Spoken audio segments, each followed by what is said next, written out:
Hello again.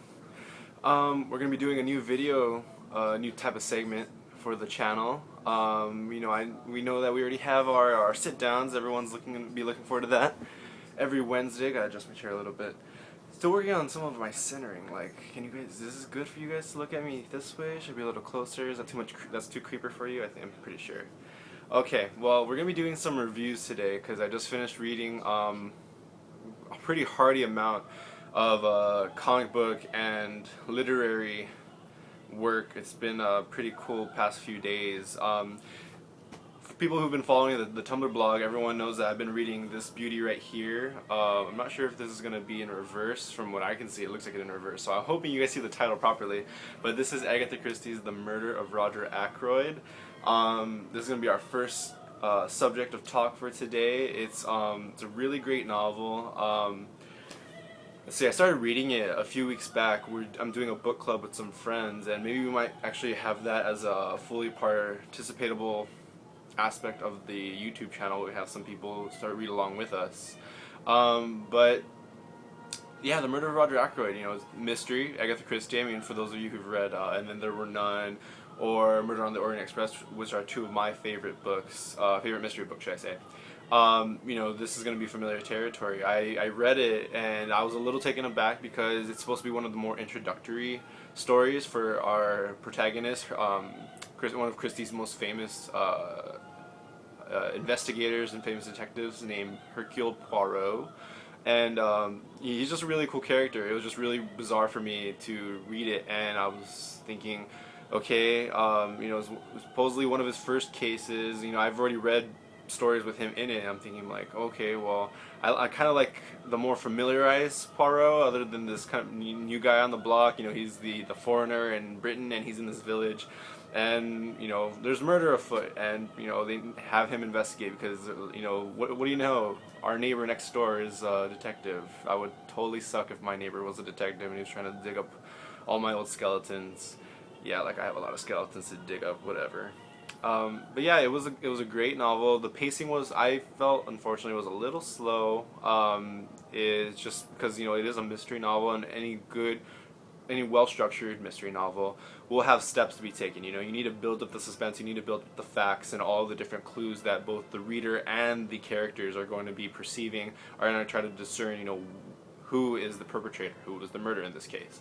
And so in that respect, the book was an excellent read. The facts were set up very well, and the plot itself had a lot of interlinking points. One of the things that I was joking around with my friends when we were reading this, and saying, like, it seems like every Agatha Christie book, the main theme, whatever book it might be, is that every character has something to hide, no matter who it is. It could just be the dairy man bringing up the milk every day, and like, oh no, that guy's having an affair with the handmaiden. Like, they may not be the murderer, but it's always gonna be like, oh, we're gonna air out your dirty laundry, so have fun, guys. So I guess that's why I was thinking, like, I don't want some detective, moving next to me. It's like that'd be a nightmare for people who live, suburban California. Oh my god, there's a detective. Yeah, fun times.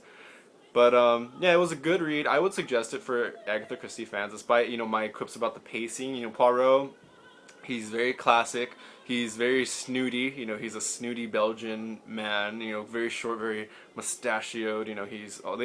She always likes to comment that he's messing with his mustache in some way, which I think is hilarious. It's like Agatha Christie thought mustaches were cool before everyone started thinking mustaches were cool. Yeah, I'm looking at everybody who has a mustache and like, oh yeah, I have a very unique mustache. Like, I say that ironically, I need to shave. But yeah, great book, slow pacing, but it picks up and it makes you, want to figure out, like, who was the killer, what was the purpose, and I'm not gonna lie, it was a pretty big surprise. I already had my speculations about who the killer was, and I was pleased to find out that I was right. And that's all I'm gonna say, because spoilers, it's a mystery. That's like the worst genre to have spoilers on, isn't it? Like, you have people who read mystery books with you. You guys have a club or something, and it's like, oh hey, I found out, and they just blurt it out, and you just want to stab them, and then you're the murderer, and then everyone has to investigate you, and oh wait, no, everyone saw it, you were the murderer. But moving on to our next one, I've been doing some comic book reading, like I mentioned, because that's what I'm into. I read books, I read comic books, I watch movies, and then I realized I've gained 5 pounds in the past day just from sitting down and eating and watching stuff. But I just finished reading this awesome book, which was given to me by a friend of mine who is also a very hardcore comic book enthusiast. I think I'm more so now because he just doesn't have time. He's kind of the one who got me into buying stuff, and now I'm the one who's there every Wednesday getting my comic books, and it's like, yeah, it's kind of sad. It's almost religious. But yeah, well, the book that we're talking about is, let's put it back up again, dun dun, The Illuminati, New Avengers, which was released, I don't know, let's find out when it was released. I don't know. I'm not really good at finding dates on comic books. It's kind of a pain. But anyways, you can go on Amazon, just put in New Avengers Illuminati, and you're going to find it there. It's a very distinguishable cover. I mean, you have these homeboys there. I love this guy, by the way. Xavier, he's the shit. But yeah, I just read that, kind of a random present from my friend. He gave it to me. He was going to donate some books, but he gave that to me instead, so I thought it was great. Illuminati, very unique team. It's not your typical Avengers team, as the subtitle suggests. It is about, anyone who knows the idea of what the Illuminati is. It's a secret society of decision makers, of world shapers, and that's exactly what these characters are. It's comprised of Black Bolt, who's the king of the Inhumans. It's just kind of like this super alien descendant society who lives on the moon. Iron Man, everyone knows Iron Man. I mean, boo. Doctor Strange, pretty cool guy, creepy guy, but cool enough. Mr. Fantastic, who's, the super smart one. Well, I mean, there's a bunch of smart people on this team. Namor, who is my least favorite. He's a jerkwad.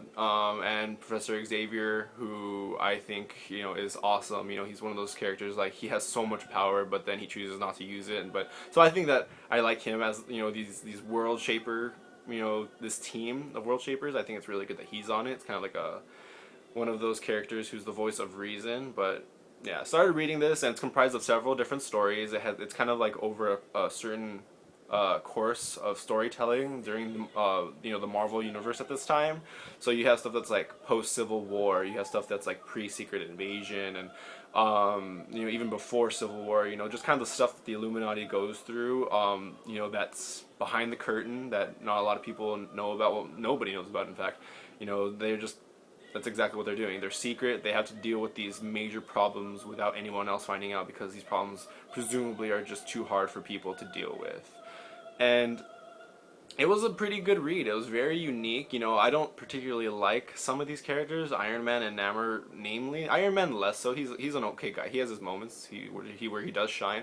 Namor is just very pig-headed, very brash, and I don't like those characters. He's just a pain to deal with. He's just muscle. That's why I was joking with some friends of mine, in regards to this book I was reading. I'm like, yeah, Namor, he's on this team just because he's muscle. He just can punch hard. But yeah, everyone else, they do bring a lot to the book. You have like Doctor Strange.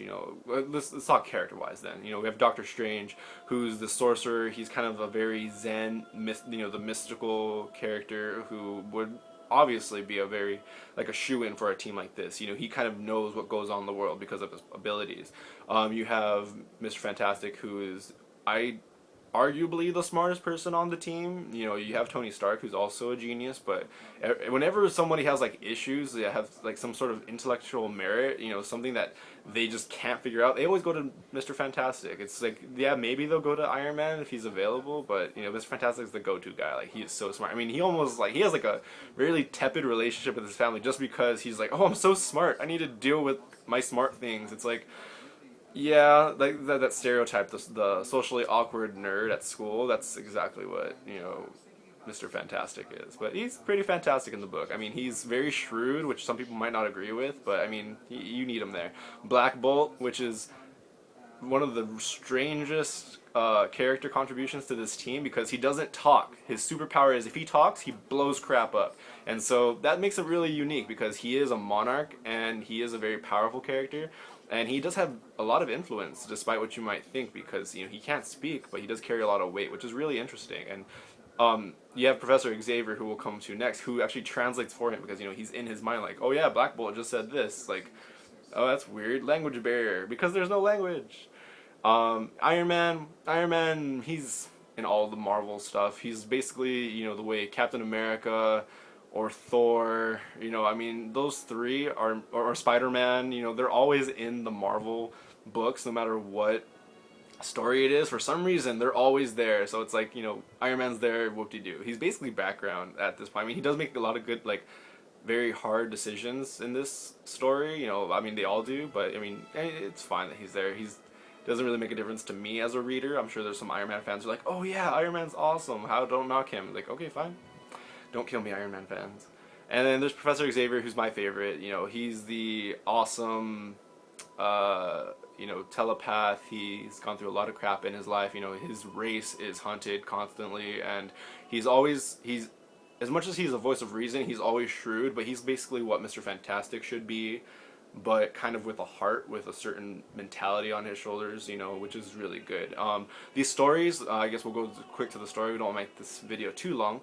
The stories are really well written, I think. I mean, we have Bendis writing it, Brian Michael Bendis, who he's kind of a hit and miss writer. I know he's probably, a lot of people view him as like the god of Marvel because he writes all of their stuff.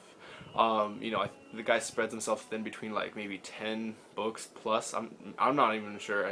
That's how much he writes, but the writing is pretty well done. We have all these separate stories. Like I mentioned, all of the different brain freeze, all of the different missions that they go on, all the different challenges that they undergo. Sometimes it's involving the Inhumans, sometimes it's involving the Skrulls, or it's involving like some sort of like alternate dimension. Like they had the Infinity Gems that they have to deal with in one of the stories, which is pretty wicked. Like, I'm not gonna do too much spoilers if you haven't read it. I mean, this book's been out for years, literally, guys. But I mean, yeah, no spoilers. I'll let you read it. But yeah, it was a good read. Got me into wanting to read. Somewhere around here. I'm not gonna go reach for it, but the new series, the new run of New Avengers, which is also the Illuminati team, which is pretty cool. It has Black Panther and Beast on it now, which I think is awesome because Black Panther is a bamf. Black Panther is a really well written character, but I think it's really hard to mess him up. Depending who's writing him, because it's comic books. We have all these different writers. But yeah, this book got me into reading another book, which I had to borrow from a friend. So yeah, it was really good. Go pick up these books. Like I mentioned, they're really good reads for your respective tastes. If you're a comic book reader and you haven't read the Illuminati, go read the Illuminati. It's an excellent read. Really well shaped characters, minus Namor, Submariner. He can go suck it. And Agatha Christie's Murder of Roger Ackroyd, which was a great mystery. Slow paced, but eventually it reaches its great crescendo. But yeah, that's our first video for reviews, guys. Look forward to some in the future. We're going to be doing them, I don't want to say too sporadically, but we're going to be doing them every now and then. So hope you enjoyed, and we'll be seeing you soon. Peace and love. Bye.